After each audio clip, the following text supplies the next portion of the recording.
இந்த இதழியலுக்கு வந்தவர். அவர் பல்வேறு இதழ்களில் பணியாற்றிய அனுபவம் உள்ளவர்.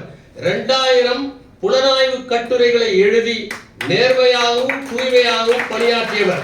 அதற்காக அவருக்கு விஜில் என்கிற அமைப்பு தங்கப் பதக்கங்களை தந்ததோடு மட்டுமில்லாமல் இவருக்கு பாஞ்சஜானிய விருது என்கிற ஒரு விருதையும் அது வழங்கி இருக்கிறது. இது தவிர ஜே.வி. நாதன் அவர்கள் தன்னுடைய படைப்பாக்க திறனின் காரணமாக 400 சிறுகதைகளை எழுதியிருக்கிறார். இந்த 400 சிறுகதைகளில் 3க்கு இலக்கிய சிந்தனை பரிசு கிடைத்திருக்கிறது. இது தவிர அவர் பல கட்டுரைகளையும் எழுதியிருக்கிறார். அவருடைய வேட்டை என்கிற நூலுக்கு ஜெயகாந்தன் அவர்கள் ஒரு அற்புதமான முன்னுரையை எழுதியதோடு அதிலே குறிப்பிடுகிறார், இந்த தொகுப்பை படித்தால் ஜே.வி. நாதன் அவர்கள் சிறுகதைகளை வேறு எங்காவது தொகுப்பாக போட்டிருக்கிறாரா என்று தேட தூண்டும் என்று ஜெயகாந்தன் அவர்களே குறிப்பிட்டிருக்கிறார். அதில் வேட்டை என்கிற கதை ஒரு அற்புதமான கதை. நாச்சான் என்கிற ஒருவன் அவருடைய மனைவி வேறு யாரோட போய்விடுவார். அவன் வேட்டை ஒன்றுக்கு போகிறான். வேட்டை என்றால் புலி வேட்டை அல்ல, மான் வேட்டை அல்ல, காட்டெருமைகளை வேட்டையாடுவதல்ல, அணிலை வேட்டையாடுவதற்கு செல்கிறான். எளிய மனிதர்கள் வேட்டையாடுவதும் எளியவையாகவே இருக்கும் என்பதுதானே உண்மை. எனவே அவன் அணிலை வேட்டையாட செல்லுகிறான், கீரியை வேட்டையாட செல்லுகிறான். அவனோடு குப்பன் என்கிறவனும் வருகிறான். வேட்டையில் ஏதாவது விழுந்தால் இரவிலே நம் வீட்டிலே கறிக்குழம்பு வைக்கலாம் என்று அழைக்கிறான். ஒன்றும் விடவில்லை. அவன் வைத்த ஓணானை விரியன் சாப்பிட்டு இறந்து போய்விடுகிறது. வீட்டுக்கு ஏமாற்றமாக திரும்புகிறான். அவன் ஒரு சபலத்திற்கு பலியாகிறான். இதுதான் வேட்டை என்கிற கதை. இன்னொரு அற்புதமான கதை எழுதியிருப்பார். அது நியாயம் என்கிற கதை. அதிலே சம்சுதீன் பாய் என்கிற ஒரு பாத்திரம் படைக்கப்பட்டிருக்கிறது. மத நல்லிணக்கத்திற்கு மிகவும் உகந்த ஒரு சிறுகதையாக அது படைக்கப்பட்டிருக்கிறது. இந்த நூலை தமிழிலே அவர் மொழியாக்கம் செய்திருக்கிறார். ஒன்றை மொழியாக்கம் செய்வது என்பது மிகவும் சிரமமான காரியம் என்பதை நாம் அறிவோம். ஏனென்றால் மொழி என்பதே எண்ணங்களின் மோசமான மொழிபெயர்ப்பு தான். வழி என்று சொன்னால் முள் குத்துவது வேறு வழி, கத்தியிலே குத்துவது வேறு வழி. ஆனால் அனைத்தையுமே நாம் வலிக்கிறது என்றுதானே குறிப்பிடுகிறோம். எனவே எண்ணங்களை மொழிபெயர்ப்புதான் மொழியாக இருக்கிறது. அது மோசமான மொழியாக இருக்கிறது. ஒரு மொழியிலிருந்து இன்னொரு மொழிக்கு மொழிபெயர்ப்பது இன்னும் சிரமம். ஏனென்றால் ஒவ்வொரு மொழிக்கும் ஒரு தனித்தன்மை இருக்கிறது. எனவே ஒரு மொழியிலிருந்து இன்னொரு மொழிக்கு ஆக்கம் செய்கிற போது அந்த மொழியின் நுட்பங்களை அறிந்து கொண்டு அது தடங்கள் இல்லாத வாசிப்புக்கு உகந்ததாக இருக்க வேண்டும் என்கின்ற அடிப்படையிலே மொழிபெயர்த்தால் தான் அது சிறந்த மொழிபெயர்ப்பாக இருக்க வேண்டும். அது ஒரு படைப்பாளியாகவும் இருக்க வேண்டும், படிப்பாளியாகவும் இருக்க வேண்டும். அதனால்தான் அதை மொழி பெயர்ப்பு என்று போடாமல் மொழி ஆக்கம் என்று போட்டிருக்கிறார்கள் என்று நான் கருதுகிறேன். அந்த வகையிலே அவர் அந்த ஆங்கில மூலம் சிறிதும் கெடாமல் அதே நேரத்தில் தமிழிலே வாசிப்பவர்களுக்கு தடங்கள் இல்லாமல் வாசிப்பதற்கும் இதை மொழியாக்கம் செய்திருக்கிறார். அதற்கு அவர் மேற்கொண்ட ஒரு பணி, தேவையில்லாத சிலவற்றை அவர் செய்யவில்லை. உதாரணமாக எல்லோருக்கும் பழக்கமான ஆங்கில சொற்களை தமிழிலே மொழிபெயர்க்கிறேன் என்று நினைத்து கொண்டு அவற்றை மொழிபெயர்க்க முயற்சி செய்யாமல் அப்படியே கொடுத்திருக்கிறார். உதாரணமாக நான் மூளைக்குள் சுற்றுலா என்கிற ஒரு நூலை எழுதிய போது ஒன்றை உணர்ந்தேன். பெரும்பாலான மருத்துவ சொற்கள் ஆங்கில சொற்களே அல்ல, அவை கிரேக்க சொற்கள், லத்தீன சொற்கள். அதை போலத்தான் ராக்கெட் என்பதே ஒரு ஆங்கில சொல் அல்ல, அது ரச்சட்டோ என்கின்ற ஒரு லத்தீன சொல்லில் இருந்து வந்ததுதான். எனவே அதை நாம் மொழிபெயர்க்க வேண்டிய அவசியம் இல்லை என்று எங்கெல்லாம் வாசிப்பு நெருடல் ஆகுமோ அங்கெல்லாம் அந்த சொற்களையே பயன்படுத்தி அவர் மொழிபெயர்த்திருக்கிறார் என்பதை இங்கே நான் பதிவு செய்ய விரும்புகிறேன். இப்போது இந்த நூலுக்கு வருவோம். இந்த நூலை பொறுத்தவரை இந்த நூலின் கடைசி அத்தியாயங்களை நாம் வாசிக்கிற வரை சுந்தர ராமசாமி புதுமைப்பித்தருடைய கடிதங்களுக்கு எழுதிய அணிந்துரையைத்தான் என் நினைவிலே நான் கொண்டேன்.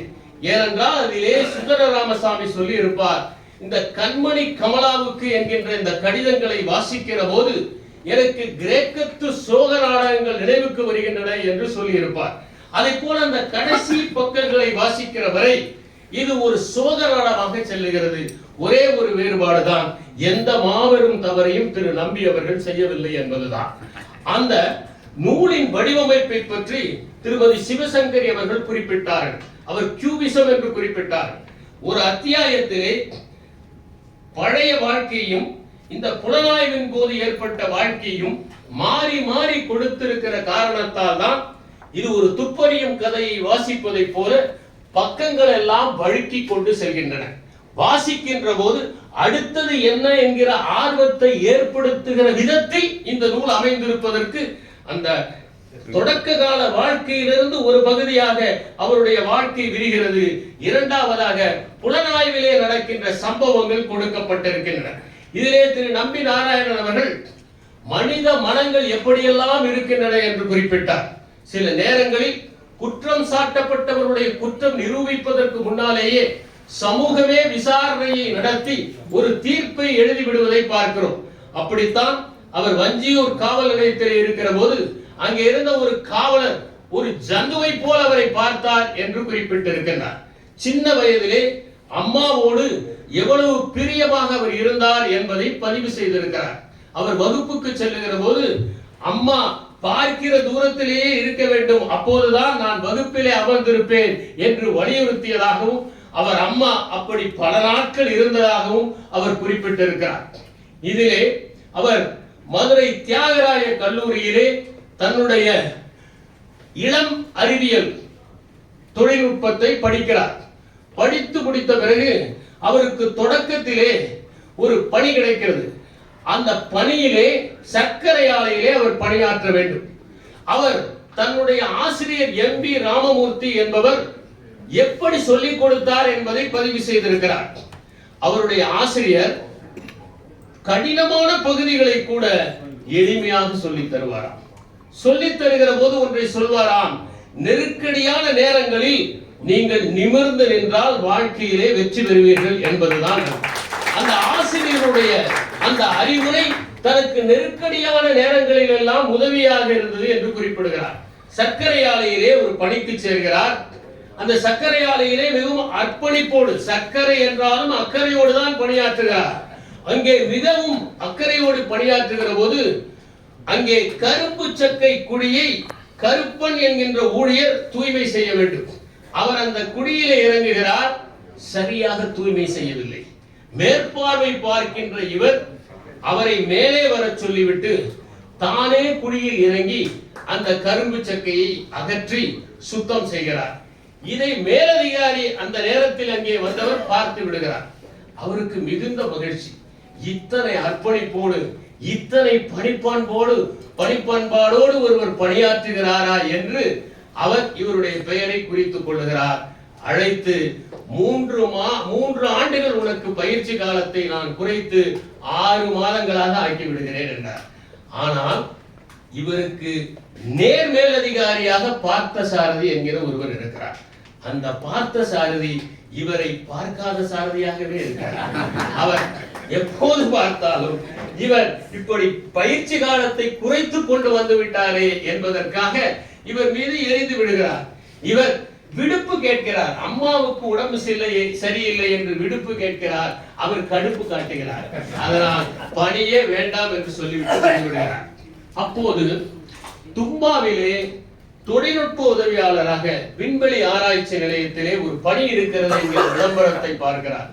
அந்த விளம்பரத்தை பார்க்கிற போது அவருக்கு ஒன்று தோன்றுகிறது, நாம் இதிலே விண்ணப்பிக்கலாமே என்று. தேதி முடிந்து விடுகிறது. 2 நாள் ஆன பிறகும் எதற்கும் போய்தான் பார்ப்போமே என்று நேரடியாக போகிறார். அங்கே இயக்குனராக மூர்த்தி என்கிற ஒரு மனிதர் இருக்கிறார். அவர் அந்த விண்ணப்பத்தை ஏற்றுக்கொள்கிறார்.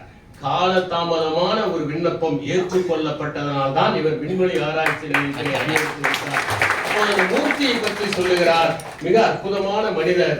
அவர் எப்போதுமே கோப்புகளில் நெறிமுறைகள் எப்போது அந்த நியாயத்தை மீறவில்லை என்று தோன்றுகிறதோ அப்போது அந்த நெறிமுறைகளை அவர் மரியாதை செலுத்துவர். சிவப்பு நாடாவை மீறி சிந்தித்தவர் என்று குறிப்பிடுகிறார். திரு மாலன் அவர்களுக்கு நான் கூற விரும்புகிறேன், நானும் சிவப்பு நாடாக்களை மீறி சிந்தித்தவன் தான். ஆகவே அந்த மூர்த்தி அவர்களை பற்றி மிகவும் சிலாகித்து பேசுகிறார். அதற்கு பிறகு அவர் தன்னுடைய அந்த பரிசோதனையிலே புலனாய்விலே ஏற்படுகிற அனுபவங்களை எல்லாம் கூறுகிற போது ஒன்றை கூறுகிறார். தன்னுடைய தந்தை கூறிய அறிவுரை அது. உனக்கு ஏதாவது நெருக்கடி நேருகிற போது உச்சபட்ச கஷ்டத்தை மனத்திலே நினைத்துக்கொள். அதை சந்தித்தால் என்ன ஆகும் என்று எண்ணிக்கொண்டாயானால் நிச்சயமாக அதிலிருந்து உன்னால் விடுபட முடியும் என்று கூறுகிறார். அதை நான் படித்த போது எனக்கு செனக்கா அவனுடைய வாழ்க்கை நினைவுக்கு வந்தது. நீரோ அவனுடைய ஆலோசகராக செனக்கா இருக்கிறார். நீரோ மிகச்சிறந்த ஆட்சியை கொடுத்ததே செனக்கா இருக்கிற வரைதான். ஆனால் செனக்காவுக்கு தெரியும் எப்போது வேண்டுமானால் இந்த நீரோ மாறக்கூடும், நம்மையும் தண்டித்து விடக்கூடும் என்று அவர் மனத்தை தயார் செய்து கொள்ளுகிறார். நீரோவை ஒரு தீவிலே கொண்டு போய் அடைத்து விடுகிறார்கள். ஒரு கட்டத்தில் நீரோ தற்கொலை செய்து கொள்ள வேண்டும் என்ற ஆணை வருகிறது. ஆனால் அதற்குள்ளேயே பல முறை தான் தற்கொலை செய்வதை போல மனத்திலே காட்சிப்படுத்தி நீரோ மரணம் வருகிற போது அது ஒத்திகையாக ஆகிவிட்டது. அவர் உள்ளே செல்லுகிறார், தன்னுடைய நரம்புகளை தானே கிழித்துக் கொள்ளுகிறார், சுடு நீரிலே அமர்கிறார்.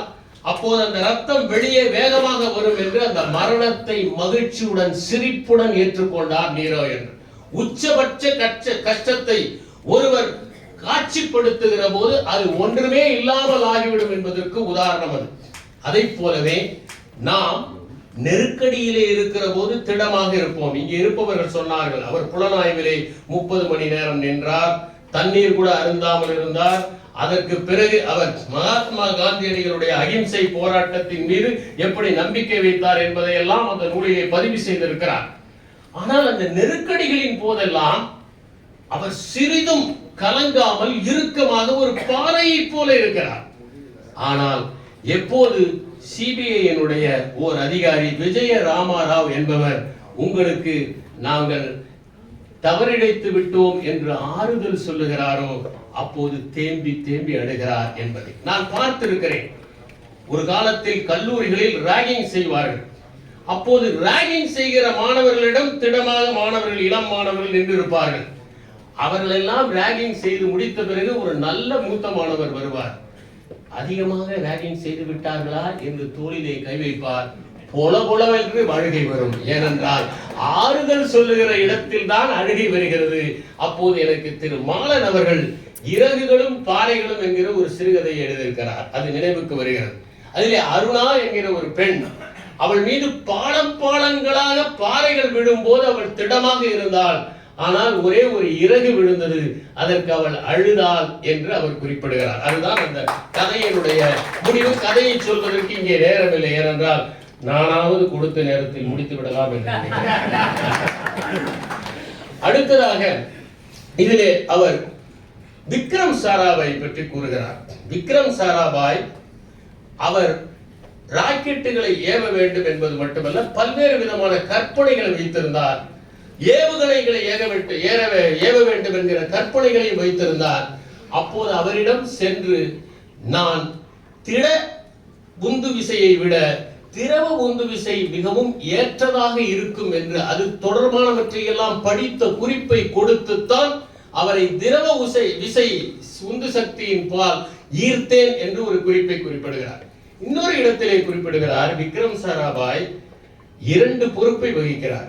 ஒன்று அணு ஆராய்ச்சி நிலையம், இன்னொன்று விண்வெளி ஆராய்ச்சி நிலையம். அந்த அணு ஆராய்ச்சி நிலையத்தில் வேலை செய்கிறவர்களிடம் அவர் கடுகடு என்று இருப்பார். ஆனால் விண்வெளி ஆராய்ச்சியிலே இருக்கிற போது அனைவரிடமும் தோள் மீது கை போட்டுக் கொண்டு சிநேகமாக இருப்பார் என்று எழுதுகிறார். நான் யோசித்து பார்த்தேன், இதற்கு பின்னால் ஒரு காரணம் இருக்குமா? ஏனென்றால் அணு என்றால் உள்ளே போக வேண்டிய ஒன்று, விண்வெளி என்றால் வெளியே பறக்க வேண்டிய ஒன்று. அதனால் அணுவிலே வேலை செய்கிற போது அணுவை போல இருந்திருக்கிறார், விண்வெளியிலே இருக்கிற போது விண்வெளியிலே பறந்திருக்கிறார். இன்னொரு கருத்தை சொல்லுகிறார். இவர் அமெரிக்காவுக்கு செல்லுகிற போது அதே விமானத்தில் முதல் வகுப்பில் அவர் பயணம் செய்கிறார், இவர் 2ஆம் வகுப்பிலே பயணம் செய்கிறார். விக்ரம் சாராபாய் இவர் 2ஆம் வகுப்பிலே பயணம் செய்வதை பார்த்து அவர் தன்னுடைய கோப்புகளோடு வந்து இவர் பக்கம் அமர்ந்து இறுதி வரை இவருடனேயே பயணம் செய்தார் என்கிற அந்த மனிதநேய பண்பை இவர் குறிப்பிட்டிருக்கிறார். இங்கே எல்லோரும் அவருடைய புலனாய்வு பக்கங்களை சொன்னார்கள். திரு நம்பி அவர்களுடைய மனித நேய பக்கங்களை நான் குறிப்பிட விரும்புகிறேன். பிரான்சிலே வேலை செய்கிற போது மேரி என்கிற ஒரு சமூக சேவகர், அவருடைய துணையோடு அனைவருக்கும் சமமான மருத்துவ நிதியை அவர் கொடுக்கிறார். இரண்டாவது, அந்த பணியாளர்களை எப்படி தேர்வு செய்தார் என்று சொல்கிறார். நான் புத்தி கூர்மை உள்ளவர்களை மட்டும் எடுக்கவில்லை, யாருடைய இதயத்திலே ஒரு பொறி கலந்து கொண்டிருக்கிறதோ அவர்களைத்தான் நான் தேர்ந்தெடுத்தேன் என்று குறிப்பிடுகிறார். அங்கே பணியாற்றுகிற ஒருவர் விதிகளுக்கு முரணாக தன்னுடைய கர்ப்பிணி மனைவியை அழைத்துக் கொண்டு வந்து விடுகிறார். குழந்தை பிறக்கிறது, ஆனால் நுரையீரலிலே பிரச்சனை. அதை வெண்டிலேட்டரிலே வைக்கிறார்கள். 3 நாட்கள் வைத்தார்கள், எதுவும் முன்னேற்றம் இல்லை, இறந்து விடுவது உறுதி, எனவே எடுத்து செல்லுங்கள் என்று மருத்துவர்கள் சொல்லிவிட்டார்கள். அதற்கு மேல் வைக்க வசதி இல்லை. அப்போது இவர் மேரியினுடைய உதவியை தேடுகிறார். மேரி வருகிறார். இனி எத்தனை நாட்கள் வைக்க முடியும் என்று அந்த மருத்துவர்கள் கேட்கிறார்கள். இன்னும் 5 நாட்கள் வையுங்கள் என்று ஏதோ ஒரு கணக்கில் அவர் சொல்லுகிறார். 5 நாட்கள் வைத்தால் சரியாகி விடுமா என்றெல்லாம் அவருக்கு தெரியாது. சொல்லுகிறார், வைக்கிறார்கள். 2வது நாளே முன்னேற்றமாகிறது, அந்த குழந்தை பிழைத்துக் கொள்கிறது. 37 ஆண்டுகளுக்கு பிறகு திருவனந்தபுரத்தில் ஒரு துணிக்கடைக்கு வெளியே அந்த பெண்ணும் தாயும் வந்து இவருக்கு நன்றி சொன்னார்கள் என்று எழுதியிருக்கிறார். இன்னொன்று, பாண்டா என்கிற ஒருவர் அங்கே இவரோடு பணியாற்றுகிறவர். அவருக்கு மிகப்பெரிய வியாதி ஒன்று வந்து விடுகிறது. அவரையும் மிகவும் சிரமப்பட்டு காப்பாற்றுகிறார். விவரங்களுக்குள் நான் செல்லவில்லை. இன்னும் ஒரே ஒரு இடத்தில் பணிக்காக தான் செய்து கொண்ட ஒரு சமரசத்தை குறிப்பிடுகிறார். பாலகிருஷ்ணன் என்பவர் சக ஊழியர். அவருக்காக ஒரு தொலைபேசி வருகிறது. பாலகிருஷ்ணனுடைய மகன் மிகவும் மோசமான உடல்நிலையோடு இருக்கிறார் என்று அந்த செய்தியை சொன்னால், பாலகிருஷ்ணன் பிரான்சில் இருந்து வந்தால் அந்த பணி பாதிக்கப்படுமே என்பதற்காக அதை மறைத்து விடுகிறார். குழந்தை இறந்து விடுகிறது. கடைசி வரை மறைத்து விடுகிறார். அந்த பாலகிருஷ்ணனுக்கு குழந்தை இருப்பதை போல ஒரு எண்ணம். எனவே அவர் அந்த குழந்தைக்கு விதவிதமான பொம்மைகளை அங்கே சென்று வாங்குவார். இதைவிட சிறந்த பொம்மைகளை எல்லாம் நம்மூரிலேயே வாங்கிவிடலாம் என்று சொல்லி அந்த குற்ற உணர்விலே குறுகி போனதாக அவர் எழுதுகிறார். அதற்கு பிறகு பாலகிருஷ்ணன் இங்கே வந்த பிறகு அந்த செய்தி சொல்லப்படுகிறது. பாலகிருஷ்ணன் கோபித்துக் கொள்கிறார் என்ற அதையும் இவர் பதிவு செய்திருக்கிறார். இன்னொரு இடத்திலே தன்னுடன் பணியாற்றுபவர்கள் எவ்வளவு அர்ப்பணிப்போடு பணியாற்றினார்கள் என்பதை குறிப்பிடுகிறார். ராஜ் என்கின்ற வெல்டர் அற்புதமாக வெல்டிங் பணியை செய்கிறவர். அவருடைய பணியை பார்த்து அந்த பிரான்ஸ் விண்வெளி ஆராய்ச்சி கழகம் சொல்கிறது, இந்தியா கொடுப்பதை போல 10 மடங்கு உங்களுக்கு ஊதியம் தருகிறோம், இங்கேயே இருந்து விடுங்கள் என்று. ஆனால் அவர் மறுத்து விடுகிறார். அதுதான் முக்கியம். குப்புராஜ் என்கிற ஒருவர், அவருக்கு புற்றுநோய், தெரிந்தும் அர்ப்பணிப்போடு பணியாற்றுகிறார். அப்போது அந்த ராக்கெட் வெளியே வருகிற போது அவர் அங்கே இல்லை. பல நுட்பமான விஷயங்களை நாம் விண்வெளி ஆராய்ச்சி பற்றி தெரிந்து கொள்ளுகிற விதத்தில் அவர் எழுதியிருக்கிறார்.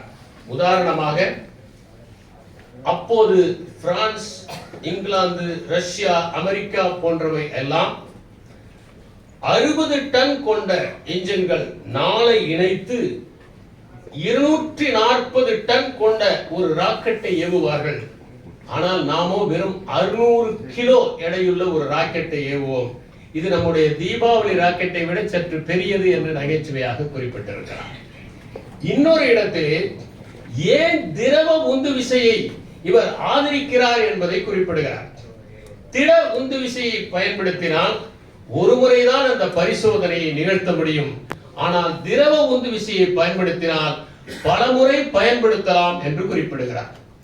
இங்கே எல்லோரும் சொன்னார்கள், அவர் 50 நாட்கள் இருந்து வருவதற்கு முன்னால் கச்சேரிப்பாடி என்கிற ஒரு சிறையிலே இருக்கிறார். அங்கே சிறைச்சாலை முழுவதும் எலிகளாக ஓடுகின்றன. அந்த இரவு முழுவதும் தூங்காமல் இருந்தேன் என்று குறிப்பிடுகிறார். வதந்திகள் எப்படி பரவுகின்றன என்பதற்கு ஒரு தகவலை சொல்லுகிறார். வியூர் காவல் நிலையத்தில் அவர் இருந்தபோது பாகிஸ்தானை சார்ந்த கமாண்டோக்கள் மேலே இருந்து வந்து அதிரடி தாக்குதலை நடத்தி இவர்களை மீட்பதாக ஒரு வதந்தி பரவியது என்று குறிப்பிடுகிறார். இப்படி எண்ணற்ற இடங்களில் மாறி மாறி அவருடைய வாழ்க்கை அனுபவங்களையும் அவருடைய புலனாய்வு தொடர்பாக நிகழ்ந்த பல அனுபவங்களையும் அவர் சந்தித்த போராட்டங்களையும் அவற்றில் வென்றதையும் அவருடைய குடும்பம் அவருக்கு மிகவும் ஒத்துழைப்பாக இருந்ததையும் நேர்த்தியாக குறிப்பிட்டிருக்கிறார். இந்த புத்தகத்தை மிக அழகாக புஸ்தகாவை சார்ந்த திரு ராஜேஷ் அவர்கள் 400 பக்கங்களில் வாசிக்க லகுவாக அதிக கனமில்லாத ஒரு தாளிலே வெளியிட்டு இங்கே கொடுத்திருக்கிறார். ஒரு புத்தகத்தை வாசிப்பதற்கு முன்னால் நாம் யோசிக்க வேண்டிய ஒன்று இருக்கிறது. இந்த புத்தகத்தால் நம் அறிவின் அடர்த்தி ஓர் அங்குலமாவது அதிகரிக்குமா என்று. நிச்சயமாக இந்த புத்தகத்தை நீங்கள் வாசித்தால் ஓர் அங்குலம் அல்ல 6 அங்குலம் அதிகரிக்கும் என்று கூறி